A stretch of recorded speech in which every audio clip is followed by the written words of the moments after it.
On this episode of Motorvate's Do-It-Yourself Garage, we're going to see how well the K&N filter catches dirt.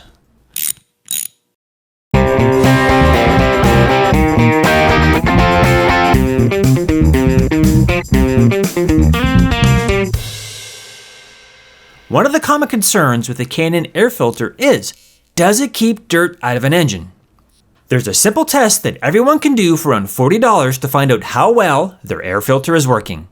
However, we don't actually test the air filter. Instead, the engine oil is tested.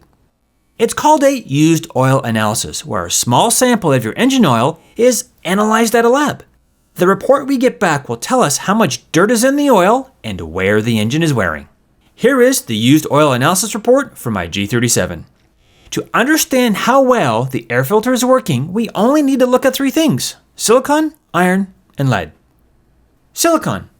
The silicon amount shows us how much dirt or sand got through the air filter and made its way into the engine and into the oil. Some other sources of silicon can be a recent repair that used a silicone sealant or sometimes even new oil. Some brands can have around 2 to 11 parts per million of silicone in it to act as an anti-foam agent. The first analysis with a paper filter resulted in 28 parts per million of silicone versus 26 for the K&N.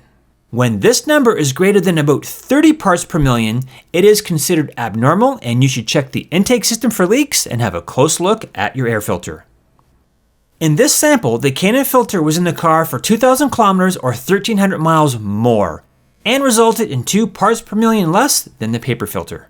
So far, so good. Iron. This indicates how much iron from the cylinders, crankshaft, camshaft, and any other iron part. If the air filter is not removing the dirt, you will have elevated iron levels. When it's greater than about 100 to 150 parts per million, it is considered abnormal. Iron increased from 7.3 to 10 parts per million. You may be asking yourself, how can iron go up when silicon's gone down? Iron always increases with how long the oil is in service. In this case, the second sample was in use for 2,000 kilometers or 1,300 miles longer. So it's normal to expect iron to be a little bit higher. Plus, this oil has 11 pulls on the dyno and about 10 runs down the drag strip.